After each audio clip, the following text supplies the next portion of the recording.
Right, are we good to go? Yeah, Rory, do you want to kick us off? Thank you. Joe, I mean, how does it feel to be saying goodbye to Ben Stokes? Strange. I've played with and against Ben since being 12 years old, so it's sort of all I've ever known, and being in and around this team. He's obviously been forever present throughout my whole career. We've been through quite a lot together, various different things on and off the field, so it's going to be it's going to be very different. So, but there aren't many players that you can say have questioned how to play the game, and I think the impact that he's had, especially over the last 4 years, and as a leader, has left a massive mark on the game, and clearly his individual performances, both as a captain and as a player previous to that, are remarkable, really. He's one of those guys you always want in your team, can make things happen out of nowhere, and clearly we're going to miss him. You know, you don't get the opportunity to play with guys very often, and I've been so fortunate, so lucky to be pretty much present his whole career, and to watch it up close and be a part of it and share it with him. So, you know, it's sad in many ways, but I think it should be more of a celebration, and just, I'm kind of stuck a bit. What else to say? I'll jump in. Can you talk to us about the moment where you guys obviously knew, but the news comes out, the crowd clearly, the phones are pinging, standing ovation, next ball, wicket. It's classic Ben Stokes, isn't it? That's the most Ben Stokes thing you're ever going to see, is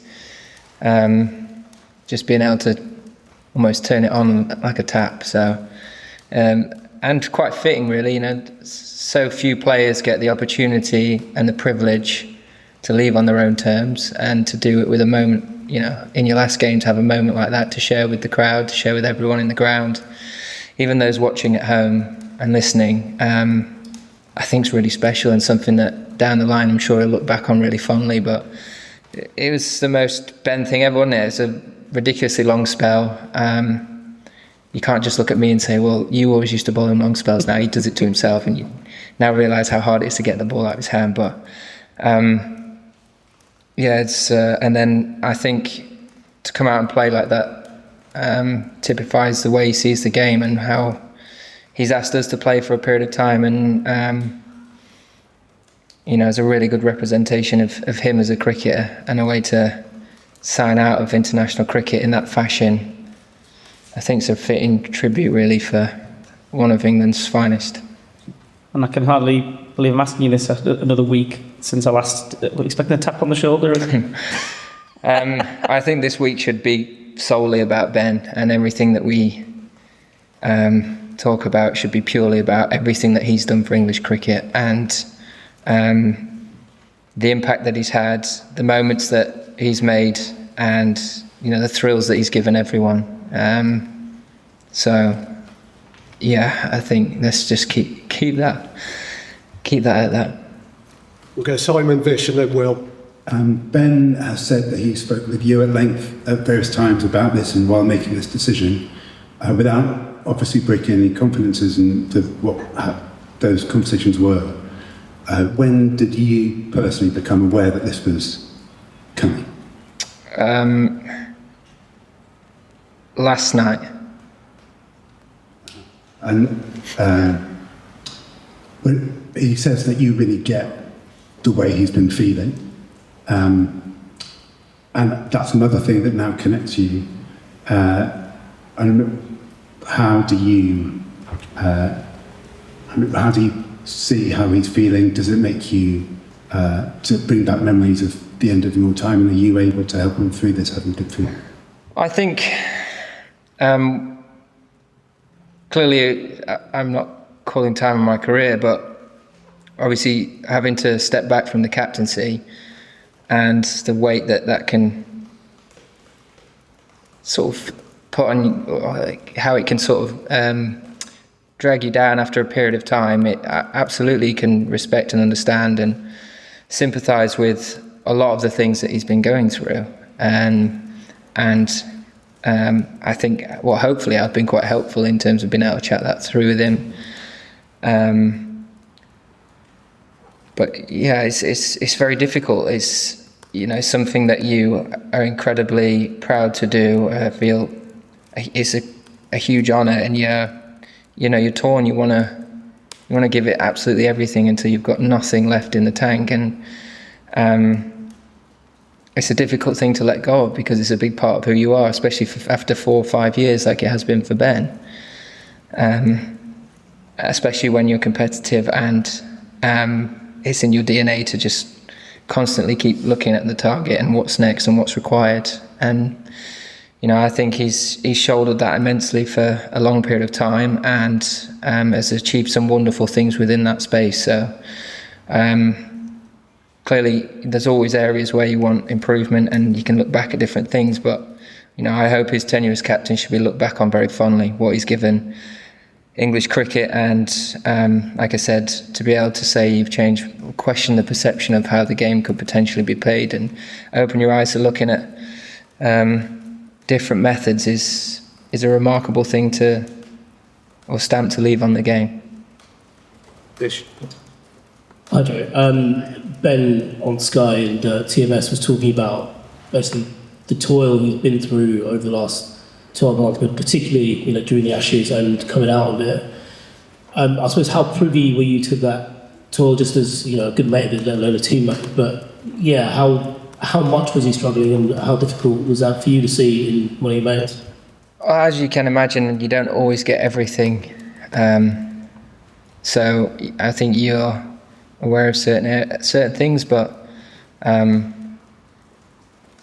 you never really know what anyone's going through. And I think it's just important to be there to ask and to make sure you can offer support, and know that, you know, then that no one has to do anything like that, go through anything on their own. And you know, I hope he felt like that was the case throughout that whole period from my side. But yeah, I think that's more of a question. You know, you'll have to find out more on that from him. And just lastly from me, so much of, I suppose, what Stokes has been through has been about sacrificing that he's given. Were there moments where you thought it didn't need to be that painful for him, that he didn't need to, you know, have the dark moments for the good times, that he could have just, you know, I suppose, done all the cricket stuff without having to go through so much of what he has ended up going through that's led him to, I suppose, retiring like this?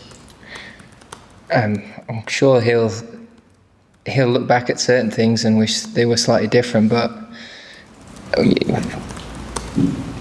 you've got to be genuine and authentic to who you are. And once, you know, there's only one way to look is forward once things have happened, and they've shaped him and made him the player that he's been throughout his whole career. And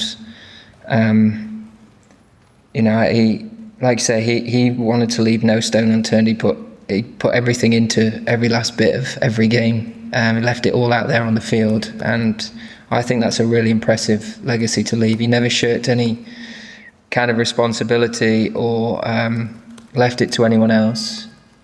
He wanted the big moments in games, and there were times when it didn't work out for him, and there were times when, you know, he won his game single-handedly, but because he was willing to put himself in those high pressure moments where, you know, there are a number of players that wouldn't do that and wouldn't be comfortable in that space, and he is certainly one of those rare individuals that relishes those opportunities and those challenges, and it brings the best out in him. And, you know, it's a big reason of why he's been able to accomplish and achieve what he has done as a player. Well, Joe, just on the cricket, could I ask what the plan was with the bat this evening? Obviously, Ben opening, I think he described causing a bit of chaos, but then Harry coming in ahead of you, what was the thinking and what was the approach there? Well, so far throughout this game, it's looked like the hardest time to bat has been when the ball, apart from for day one, has been when the ball's been brand new, and seeing where there's been the most sort of ridiculous movement, and also once that ball gets soft, it's almost been quite tricky to hit through the field.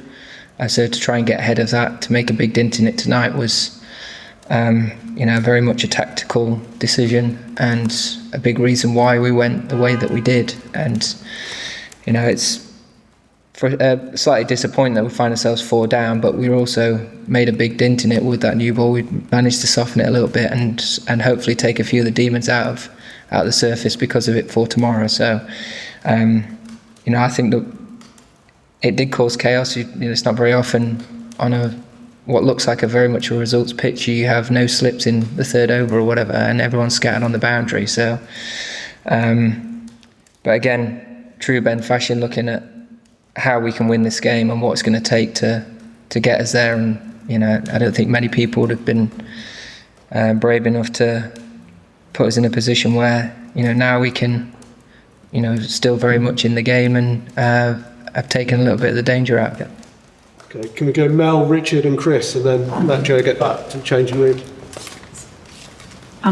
Joe, you've been there, and other people in the team have as well, for other retirements, including captain. Has this been the most kind of emotional day? We've seen the video of the announcement from this morning, and has this been one of the most emotional days of cricket that you've experienced? It has been reasonably emotional, but the game's not finished yet. I think it'll probably hit home a little bit more at the end of the game, and still very much a job to do. As you've probably seen in what he said, there's a lot of hard work still to be done and to be put into the next day, to try and make sure we give ourselves the best possible chance of finishing this series on a high, winning it, and that would be the perfect send off. But I'm sure at the end of it it'll be pretty emotional for a number of different reasons, for sure. And so just on that, I take your point very much about the tactical chaos, if you like.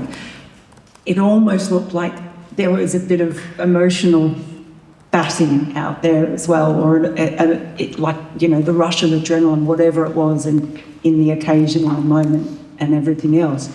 Was that the case? Was it purely tactical? And how do you think everyone can keep a lid on that tomorrow? Purely tactical, and I think you're always looking at the ebbs and flows of the game and how you're going to manage that best within your own individual, methods. I'll have a completely different way of doing it to Harry, to Ben, to Ducky. So I think it's understanding on how you're going to score your runs on a wicket like that. Clearly, you look at Ben Duckett's dismissal tonight. There are balls like that in that surface, and that are pretty much unplayable. So how do you try and prevent having to face those as often as possible, whilst keeping as many things in your favour and keeping it as low a risk as you can. When the surface is tricky, the risk goes up, and you've got to keep finding methods of making it difficult for the opposition. So it's understanding what that looks like within your own game. You're going to need a little bit of luck, and then fully committing to, how you want to approach that situation. Richard and then Chris.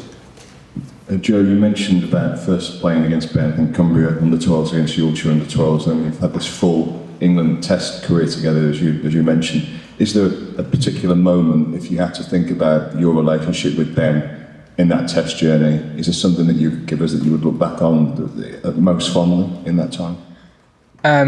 Well, first time I played against him, he sprayed the hell out of me, as you could probably imagine, as he's done with a lot of the players. But we've had some amazing moments. I mean, you look back at 2019, that year as a whole, but that innings at Headingley, the way that he was able to produce that off the back of an incredible spell of bowling as well, which never really gets the plaudits it deserves. But there's been so many moments.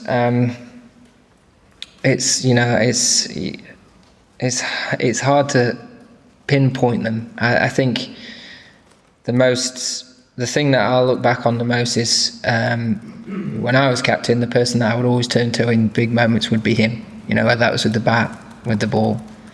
I'd throw him the ball and he'd make things happen. And I think that's such an impressive thing to be thought of any player, is when you're really needed, when the team really needs something. That's what you you look for, and you're the person that you want to turn to. And throughout, he's always been that guy, and he certainly was under my tenure. So, but so many amazing moments. It's difficult to pinpoint individual ones right now. Which is a bit really like a brother, I guess. Yes, a strange brother, but yeah. Like I say, I've known him since being a kid, so it'll be strange the next time we turn up as a squad, and I'm firmly the grandfather in this team now. Last one from Chris. Joe, you spoke so fondly there about the moment Ben has given us. Some of the greatest moments in English cricket history. Is it fair to say Ben's arguably the greatest English cricketer of all time? I think he's produced the best moments for sure. I think that's an impossible question to answer, but he'd be the first person on my team sheet that I've played with for definite. In terms of making moments and creating history and doing things that other players can't do in all three facets of the game, he's done it all throughout his career to pretty much win 2 World Cups on your own and create some of the most amazing moments in Test cricket, whether it be that catch off Broadie here in 2015, that incredible innings in Cape Town, obviously Headingley, so many things. Winning that game against India at Edgbaston back in 2018 or whenever it was. So there's so many, and we've been very lucky to experience, witness, and live alongside it. So treasure it for a long time. Thanks all. Cool, thank you.